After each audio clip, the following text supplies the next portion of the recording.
Alors tout d'abord, merci à John Stone et Bruno Guiderdoni de m'avoir invité à cet intéressant colloque. Après ce panorama spectaculaire de l'univers et de son évolution, la question se pose assez naturellement de savoir si l'issue de cette évolution est notre seule et unique humanité, perdue sur ce petit bois bleu pâle, comme dirait Carl Sagan, qui est notre Terre, ou bien si au contraire, d'innombrables humanités existent dans tout le volume de l'univers, un ensemble d'humanités dont la nôtre ne serait qu'une minuscule partie.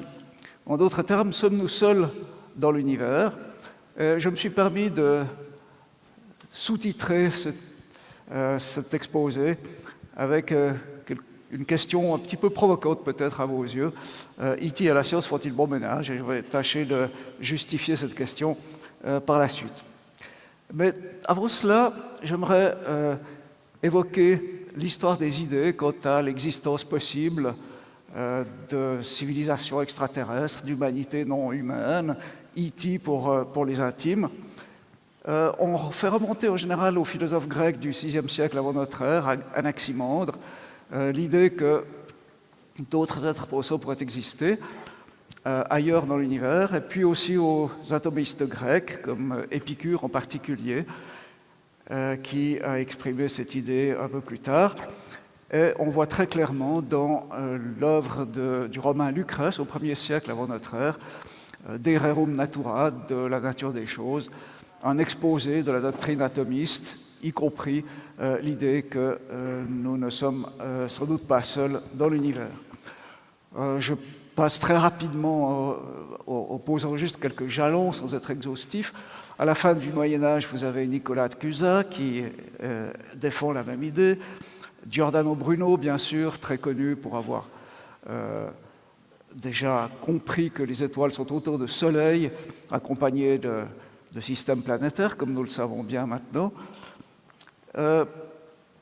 Et par la suite, au XVIIe siècle, un personnage très connu, c'est Bernard Le Bovier de Fontenelle, un érudit, qui publia ses entretiens sur la pluralité des mondes, où il expose à une charmante marquise les progrès de l'astronomie de l'époque et argumente en faveur de l'idée que toutes les planètes, connues à l'époque bien sûr, les planètes du système solaire, sont habitées. Et Christian Huygens, le célèbre astronome qui expliqua la nature des anneaux de Saturne en particulier, a soutenu la même thèse dans un ouvrage intitulé Cosmothéoros qui a paru peu après sa mort. On connaît peut-être un peu moins la position d'Emmanuel Kant, le fameux philosophe du XVIIIe siècle, qui, avec beaucoup d'aplomb, a pu affirmer qu'il serait absurde de nier que la plupart des planètes sont habitées. Évidemment que les faits lui ont donné tort, mais il a eu, il faut le reconnaître par ailleurs, des intuitions astronomiques tout à fait remarquables par ailleurs sur d'autres sujets. Jusque-là et jusque vers la fin du XIXe siècle, l'idée de la pluralité des mondes habités, comme l'on disait à l'époque, reposait sur la pure spéculation et trouvait comme appui le principe copernicien, à savoir que la Terre n'est pas au centre de l'univers, mais est une planète parmi d'autres, ce qui se vérifie évidemment en astronomie de manière systématique, puisque non seulement la Terre, mais tout le système solaire n'est pas unique dans notre galaxie elle-même a des milliards de sœurs dans l'univers. La question se pose néanmoins, j'appelle ici, non pas, évidemment, le problème, le principe copernicien consiste à dire la Terre n'est pas unique, etc. Mais vous pouvez aussi dire, très logiquement d'ailleurs, tout ce que porte la Terre, y compris l'humanité, n'a aucune raison d'être unique. Et c'est là, au fait, l'argument qui est au fait une extrapolation à l'humanité du principe copernicien, ce qui pose peut-être quelques problèmes du point de vue anthropologique, on le verra à l'instant. Il se passe vers la fin du XIXe siècle une sorte de transition dans l'histoire des idées qui est assez intéressante parce qu'on prend conscience du fait que peut-être, par l'observation, on peut vérifier l'existence d'extraterrestres en particulier en commençant par la planète Mars, puisque nous avons la découverte, entre guillemets, des canaux de Mars par Giovanni Schiaparelli en 1877. Et assez rapidement s'impose l'idée que ces canaux sont artificiels. Pourquoi? Parce que ce sont des lignes extrêmement fines, observées visuellement par les observateurs de l'époque, qui paraissaient suivre des gros cercles du globe martien. Et l'idée a été développée par Flammarion, mais surtout par Percival Lowell, qui a recensé jusqu'à 600 à 700 canaux, que les Martiens constituaient une société planétaire et se souciaient d'irriguer leur désert à l'aide de ces canaux acheminant l'eau des calottes polaires vers les régions équatoriales de la planète. Et Percival Lowell est resté persuadé de cette idée jusqu'à sa mort en 1916, alors même que les observateurs les mieux équipés, comme Antoniadi en France par exemple, commençaient à s'apercevoir que ces canaux relevaient davantage de l'illusion d'optique que d'une réalité objective.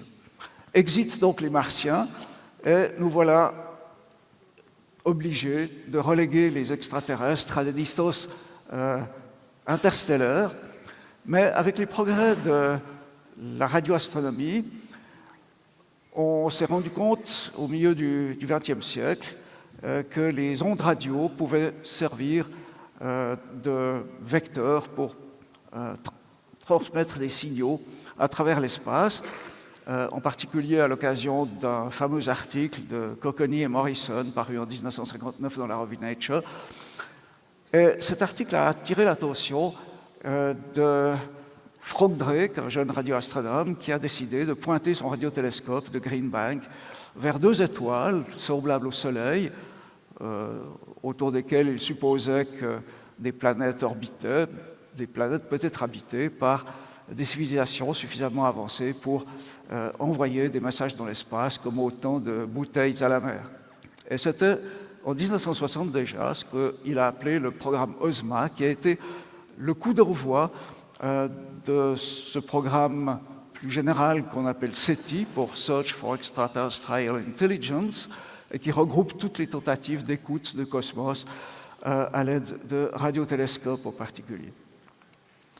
C'est ce que j'appelle l'approche standard, qui, pratiquement dans tous les livres d'astronomie, vous est présentée comme une démarche tout à fait scientifique et justifiée, et qui comporte en fait deux aspects. Le premier étant ce que je viens de décrire, donc l'écoute du ciel à l'aide de radiotélescopes, mais aussi la recherche d'artefacts, c'est-à-dire de produits de l'industrie de E.T., dont l'exemple le plus connu est la sphère de Dyson, du nom de Freeman Dyson, physicien à Princeton, qui a décrit assez techniquement ce type de sphère.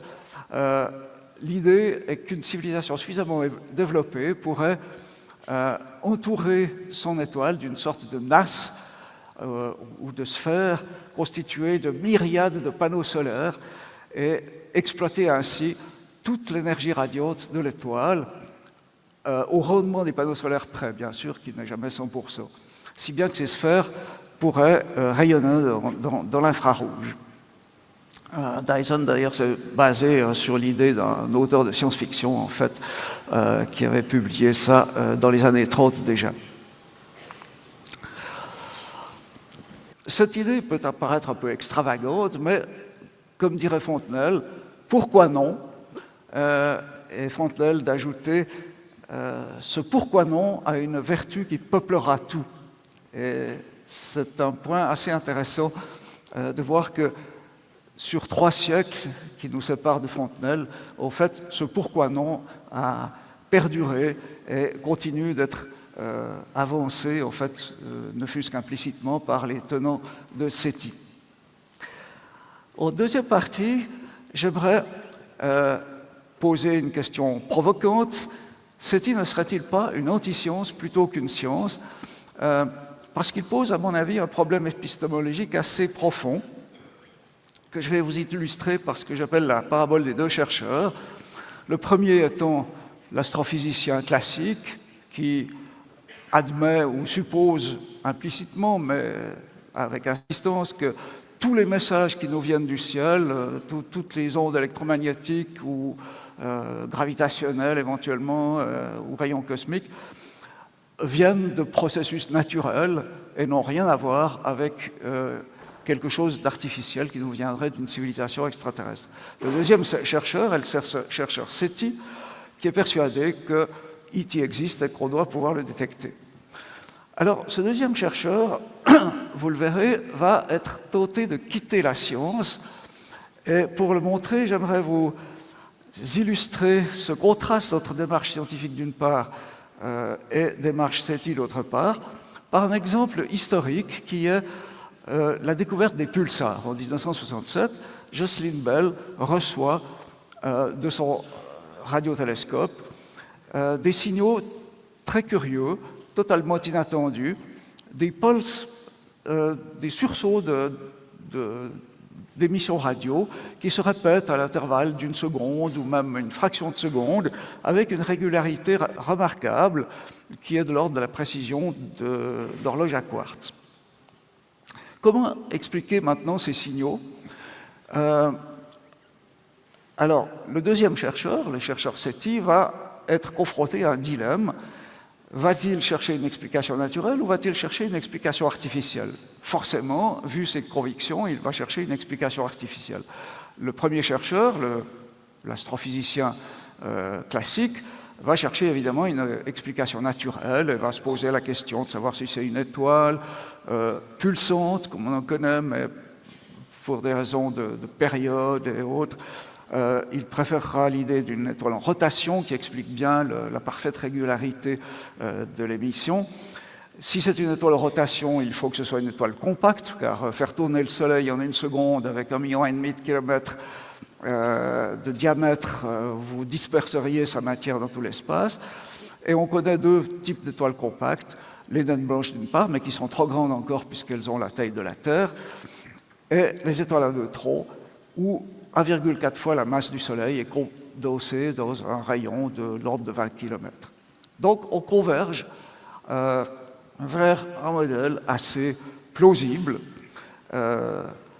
qui cherche évidemment à être, qui a besoin d'être précisé, mais néanmoins on tient un modèle qui tient la route. Maintenant, que va faire le chercheur SETI? Il va se demander pour quelles raisons une civilisation créerait un pulsar. Est-ce un émetteur de signaux horaires, à l'instar de Fort Collins aux États-Unis, pour donner l'heure exacte de toute la galaxie?